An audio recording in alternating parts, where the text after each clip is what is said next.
it's Marissa with the theumbriansewist. Thank you for joining me today on a Friday Sews video.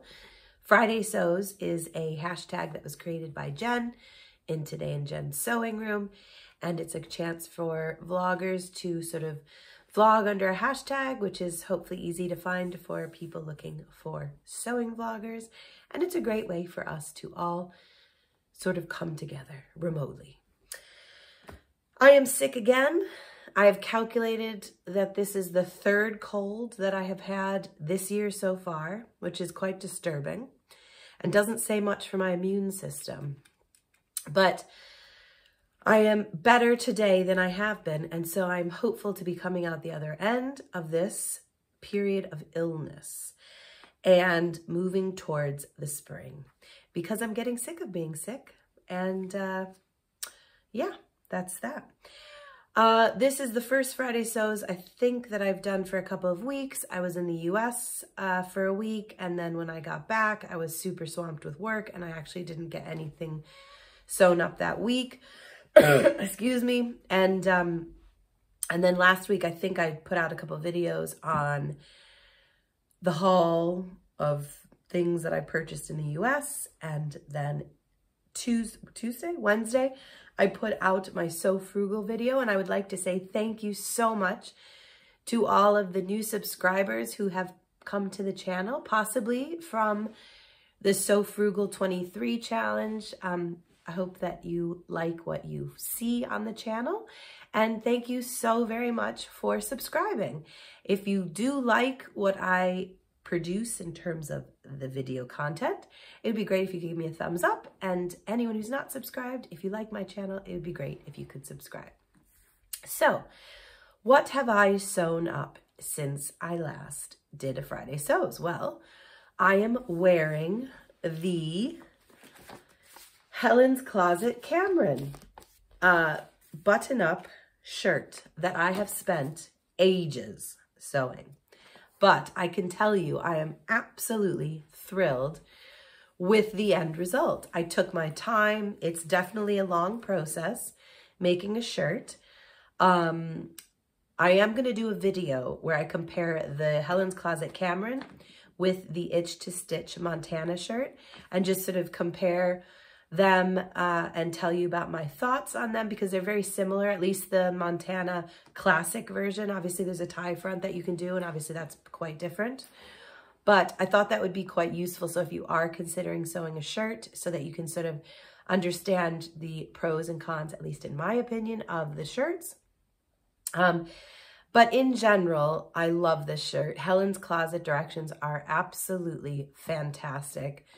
They break things down in such a digestible part, so that nothing seems sort of too overwhelming in terms of, you know, putting in the collar, doing the cuffs and the placket here. And again, I'll get more into this on the video, but where I compare, but just the way that they do things, they almost like have you do a step before the actual part that will make that easier. And I just think that's super clever. So for anyone who doesn't know about this, it's a really nice unisex pattern by Helen's Closet. Excuse me, you can see you can do a short sleeve version, or obviously the long sleeve, which is what I did. As with all Helen's Closet, they really cover quite a large size range. From a bust of 31, waist of 24 to hip of 33, going all the way to a bust of 60, waist of 52, and hip of 62. Now, as I said, I love the shirt. I'm going to put in a video of me sort of, you know, wandering around so you can sort of see the shirt. I did the flat felled seams, which obviously takes a bit longer, but it just leaves such a nice finish on the shirt. I am going to quickly show you the inside of the shirt, so just 1 second.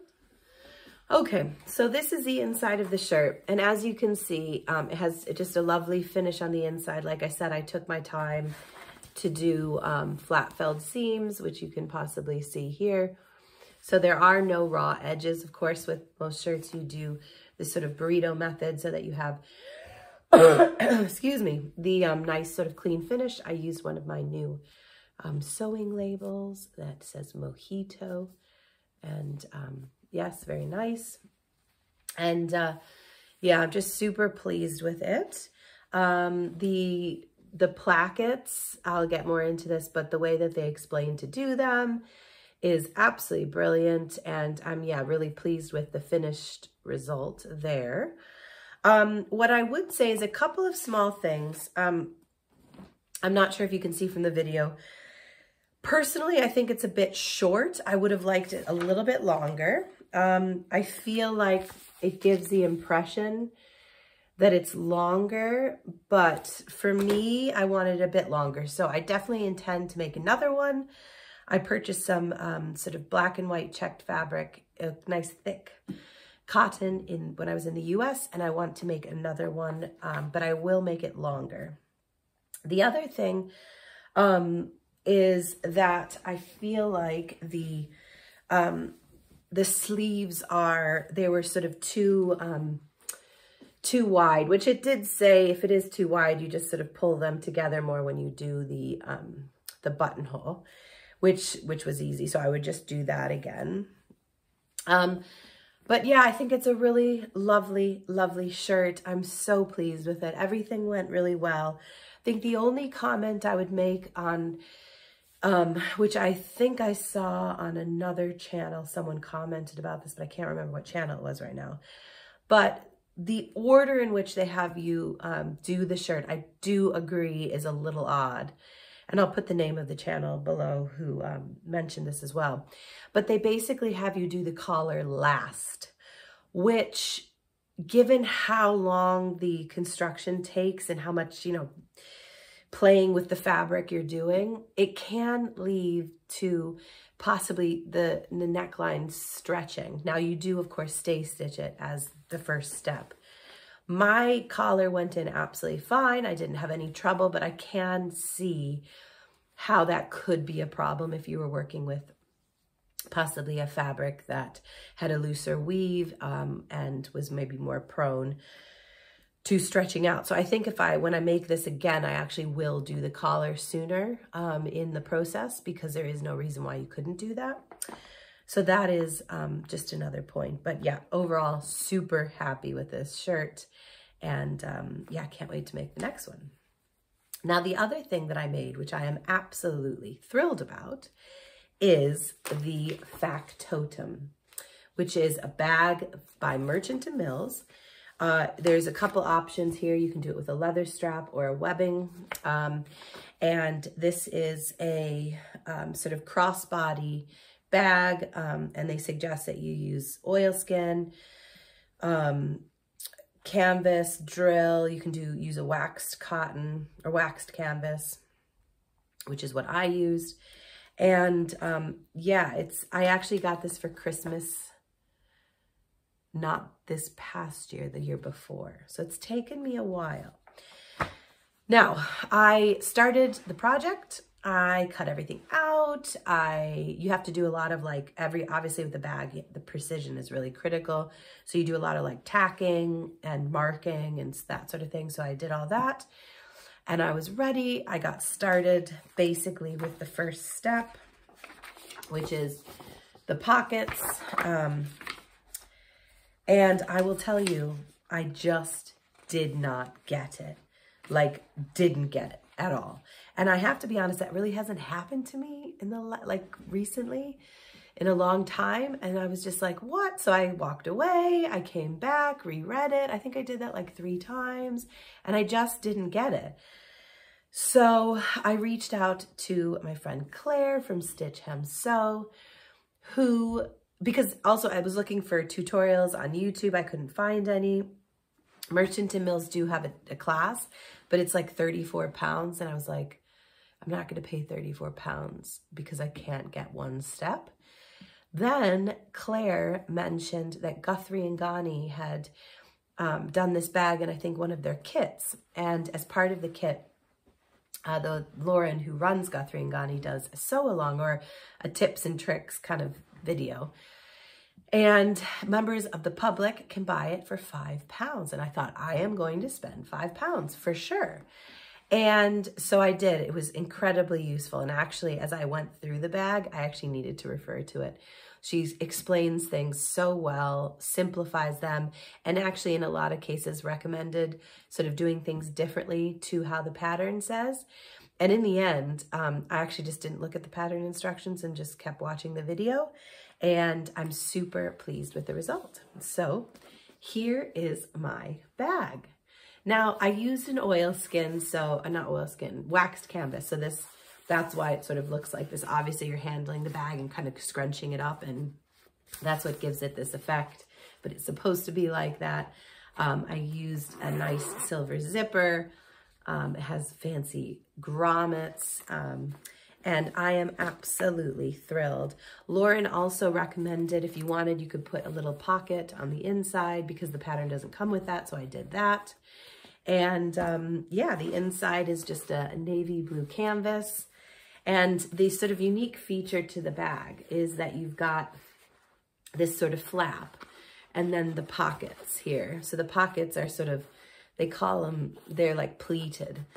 So they sort of pop out at the bottom. Now, my only comment is the pockets are awkward because you can't, now I don't have big hands, but like I can't actually get my hand in. So Lauren did recommend doing this, and I didn't do this, but the pattern says to do this sort of triangle, but she did just a, like a, what do they call it? Like a bar tack. I think I would do that if I made this again, because it just give you a little bit more room and maybe you could get your hand in it. I mean, you can still use it, but it's like, you can see I'm struggling slightly to get my hand in, but I am thrilled with this bag. So I will put it on. Now, my only comment is that it's a crossbody bag. When I wore it, my husband said it looked like I had a third breast, because it is quite, I mean, quite close, which I actually don't really like, I have to be honest. So I think I'm gonna buy another piece of webbing to make it a bit longer, because this is a bit short, I will be honest. I think calling it a third boob is a bit of a stretch. However, I agree. It doesn't look like it's supposed to be there. But actually, when you watch the videos, like the promotion videos on Merchant to Mills, it is there on the models. But thrilled with this bag. And if anybody has watched previous videos, you know that my plans for February and March were shirts and bags. So I've made 2 shirts. This is the first bag. The other bags are much simpler in terms of construction. So whilst we are in March, I'm confident I will be able to produce several more of the bags that I talked about in the video earlier this year. But yes, super thrilled. Now that I just put that on, I can tell you I am buying more webbing to make this longer. That would be my only comment. But yeah, very happy with the bag. Perfect size, not too big, not too small. And again, that is the Factotum by Merchant Mills. And if you are interested, definitely buy the £5 course or video from Guthrie Ghani, because it will make this, making this bag like a dream versus a nightmare. Might be a bit extreme, but you get what I'm saying. So, plans for this week. I am going to continue with the bag making, and I am going to make the Sally Tomato 5th Avenue fanny pack, which I know in England is not what you would call it, because that has different meaning and connotation. Bum bag or whatever you want to call it. This is a free pattern. I'll put a picture up here because the directions do not have any pictures on them. It is, yeah, simple bag. Now, I will be honest, before, well, when I became part of the So Frugal 23 vlogger tour, I became inspired to find free bag patterns, and I found loads, and I'm so excited about them. And then I realized that So Frugal is not for anything other than garments. So I have a great list of free bag patterns, so I am going to put out a video in the next week or 2 about free bag patterns, but I want everyone to know Sew Frugal 23 is not for bags. It's just clothing. But as I spent the time to find all of these cool free bag patterns, I wanted to share them with you. So that will be coming up. But this is this Fifth Avenue fanny pack is one of the free patterns. And I am making it out of, I've already cut it out actually. This will be the outside. It's like a gray sort of teddy bear. This is the webbing that I got, which I think looks super cool. And then this is the lining. I did get a cool, let me grab it. Give me a sec. So when I was in the US, I did purchase some zipper things, and I got this super cool zipper pull. Oops. And I've got this zipper tape. So this is what I'm going to do with this. Oh gosh, I can't pick that up. This, and then this will be the lining. How cute will that be? I'm quite excited about that. And actually, I think there's an internal pocket as well. So there you go. So I will surely be able to get this sewn up, and you'll see it next Friday.